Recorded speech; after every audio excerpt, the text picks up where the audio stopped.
Bonjour, voici le set que j'ai en ce moment. On peut voir que j'ai une assez bonne repousse. Ça fait un mois et quelques jours que je les ai. Ici, j'avais fait une fleur à l'acrylique par-dessus la résine. Ça marche très bien aussi. Alors, je vais les faire fondre à l'acétone. Voici le résultat. Une fois fondu, les ongles sont en santé avec aucune graphine dessus. C'est pour ça que j'aime cette technique-là. Pour commencer, je vais changer la forme. En ce moment, c'est comme un carré arrondi. Disons que la forme s'est un peu estompée avec le temps. Alors aujourd'hui, je vais vous faire une forme coffin qu'on appelle. Dans le fond, c'est les côtés très très droits ramenés vers l'intérieur avec le bout coupé très carré. C'est un peu une amande sans le bout arrondi à l'extrémité. Voici ce que tous les ongles ont l'air une fois limés. Maintenant, je vais préparer l'ongle pour recevoir le produit. Alors, j'utilise mon pouce cuticule en métal pour premièrement pousser les cuticules et ensuite je vais utiliser l'autre extrémité pour enlever les peaux qui peuvent être restées sur l'ongle. C'est un bout un peu plus pointu. Alors, je vais le faire sur tous les ongles.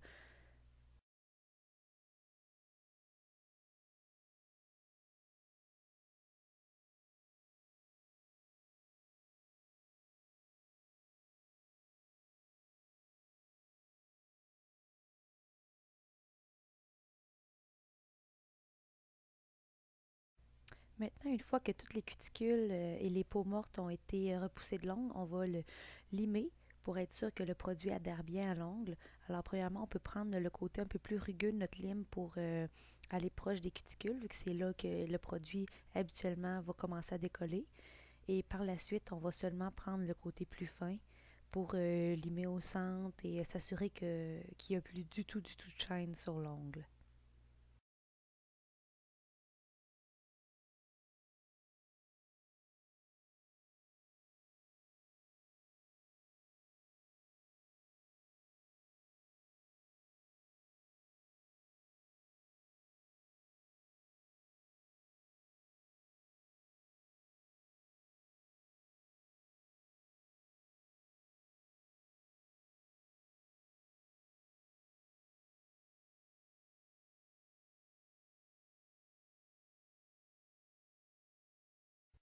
C'est maintenant le temps d'appliquer la couleur sur l'ongle.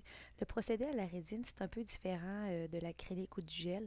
En fait, on commence en appliquant une colle qu'on appelle la résine flex sur l'ongle en couche fine et ensuite on vient le tremper dans une poudre, la même poudre qu'on utiliserait pour les ongles à l'acrylique. Et cette poudre-là va être absorbée par la colle et c'est ce qui va faire notre couleur. Comme ici, on peut voir, on peut enlever si ça l'a dépassé avec un petit bâtonnet en bois. Et ensuite, on utilise de la résine soie, qui est un liquide très, très euh, fin pour venir le délayer. Et c'est ce qui va venir faire durcir notre poudre. Alors, on peut faire deux couches si on voit que la couleur n'est pas assez opaque, comme j'ai fait ici. Et ça donne une couleur pratiquement identique à un vernis. On ne peut pas vraiment voir la différence une fois les ongles terminés.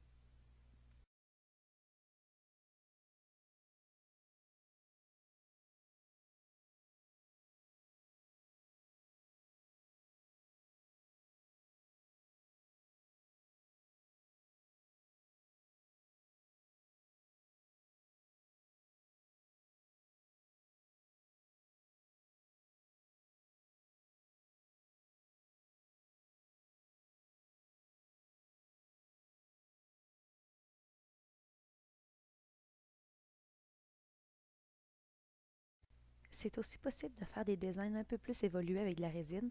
Comme ici, sur mon pouce, je vais faire, dans le fond, deux couleurs sur mon doigt, délimitées par une ligne très très franche. Alors la technique est simple. On met la colle flex à l'endroit où on veut que la première couleur soit. Comme ici, je l'ai mis à la base de l'ongle. Et encore là, je nettoie si jamais j'ai dépassé. Je viens d'élayer avec ma résine soie une première fois. Ensuite, si je trouve que la couleur n'est pas assez opaque, je vais la retremper dans le blanc une deuxième fois, mais cette fois-ci, je ne mettrai pas la résine soie parce qu'on veut qu'elle reste sec, on veut qu'elle reste poudreuse. Une fois qu'on est rendu à appliquer la deuxième couleur, on vient mettre la colle flex à l'endroit souhaité et on essaie de tremper dans la poudre pour pas que ça touche au blanc. C'est sûr que si ça y touche, c'est pas si grave que ça, mais on fait notre possible pour vraiment les séparer sur l'ongle. On peut venir corriger si on a fait des petites bosses avec un petit bâton.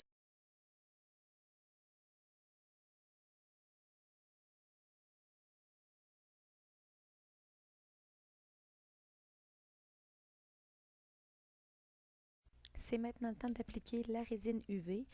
Pourquoi j'utilise la résine UV? Ben, en fait, c'est parce que j'avais une machine, qu'en ce moment c'est de la LED, mais avant j'utilisais la UV. Les deux marchent aussi bien, il n'y a aucune différence, c'est le même temps de cuisson. Et la façon qu'on va utiliser la résine UV, c'est de placer de couches très très fines. On peut en faire jusqu'à trois couches si jamais la cliente est très très sensible dans la machine parce que ça peut faire une sensation de brûlure. Voici le résultat une fois une main complétée avec trois couches. Ça enlève vraiment toutes les imperfections. Ça rend l'ongle tout uni, uniforme, brillant. Par la suite, on doit redonner la forme souhaitée à l'ongle parce qu'en trempant dans la poudre, en plaçant la résine UV sur l'ongle, ça a pu changer la forme souhaitée. Alors on le redonne avec la même lime qu'on a utilisée au tout début.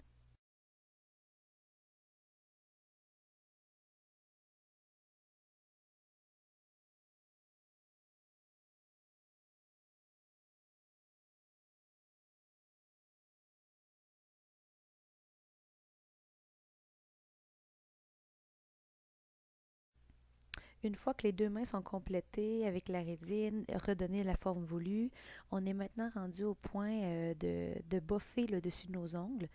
Ça, c'est pour, premièrement, si jamais on a mis des paillettes ou de la poudre pailletée, c'est pour redonner une surface très très lisse à l'ongle, ou sinon c'est pour enlever certaines bosses, des creux qu'on a pu faire en appliquant le produit.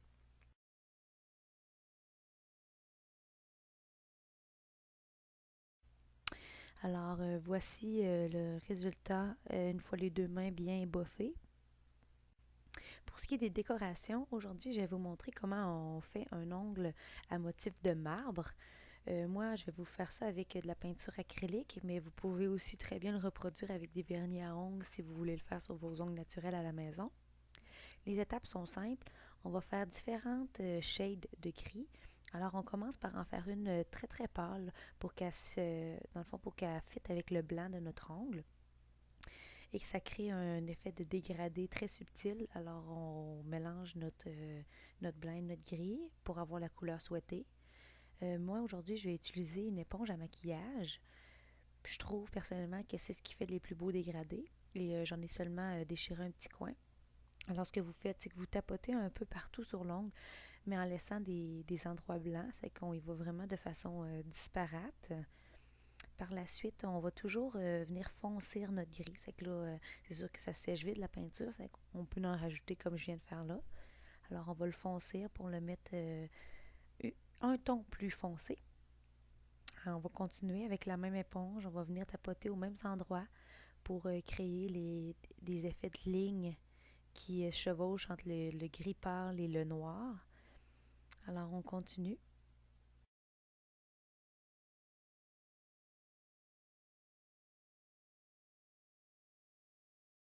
Une fois que notre troisième teinte de gris a été mise sur l'ongle, on peut venir essayer de corriger un peu si on trouve que les lignes n'étaient pas trop bien faites ou que ça faisait pas un beau motif sur l'ongle. On peut venir le corriger avec un peu de remover, comme j'ai fait avec le pinceau. Et ensuite, on peut utiliser un petit liner.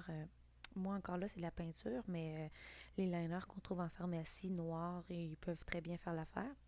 Alors, je viens rajouter un petit peu de gris pour estomper, parce qu'on s'entend que du marbre, il n'y a pas nécessairement des lignes très très franches. Alors, on continue, on mélange des gris. Si vous voulez aussi, vous pouvez vous procurer une photo sur Internet et essayer de la reproduire. Des fois, avec une image mentale, ça peut être beaucoup plus facile de le faire. Alors là, je gratte un petit peu, je viens le corriger avec du remover, jusqu'à ce que le motif me satisfait.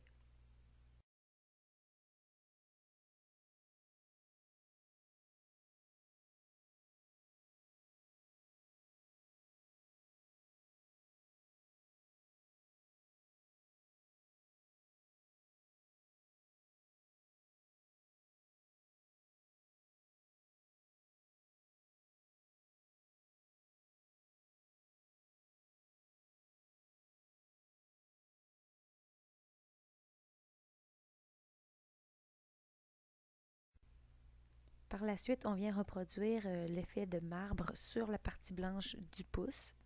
C'est maintenant le temps des diamants. Oui, jamais je vais faire des ongles sans mettre soit des paillettes ou des diamants. Alors, on est maintenant rendu à mon moment préféré. Ici, je vais utiliser en fait les diamants à reflet multicolores qui ont plusieurs facettes. Ça brille beaucoup, ça fait un bel effet, ça fait un peu différent. Je viens tout juste de me les procurer. Et je vais venir faire un effet de couronne dans le bas de l'ongle.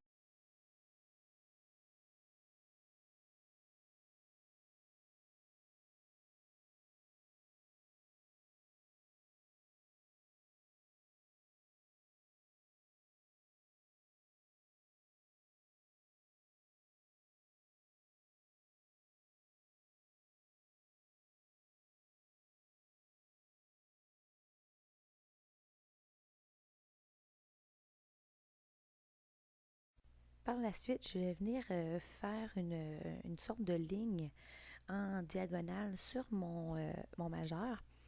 Je vais utiliser différentes grosseurs de diamants. J'ai vraiment joué avec toutes les sortes que je peux avoir, que ce soit des perles, des diamants seulement à argent, reflets multicolores ou des petites billes.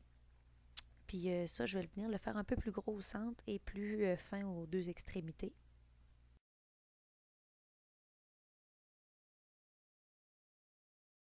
Je vais maintenant ajouter un petit diamant dans le bas des deux doigts restants. Je trouvais que ça faisait un peu vide. Alors ça vient vraiment compléter ma main.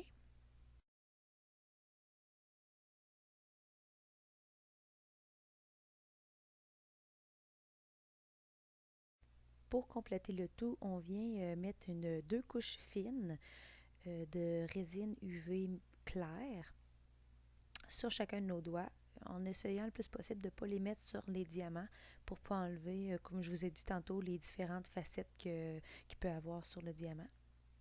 Alors on fait une couche fine sur chaque doigt et on fait ça deux fois en les mettant chacun 30 secondes dans la machine.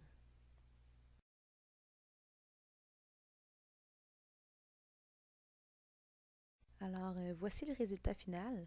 Je trouve que ça donne un très très bel effet. L'effet marbre, c'est la première fois que je la faisais et je vais vraiment la conseiller à mes clientes. Je trouve que c'est très plaisant à porter, ça fait différent, puis en plus, on voit ça partout en ce moment sur les réseaux sociaux. Alors, je vous conseille ça. Si jamais vous avez des suggestions ou des commentaires, n'hésitez pas à les laisser dans les commentaires et je vais essayer de répondre à toutes vos questions. Merci.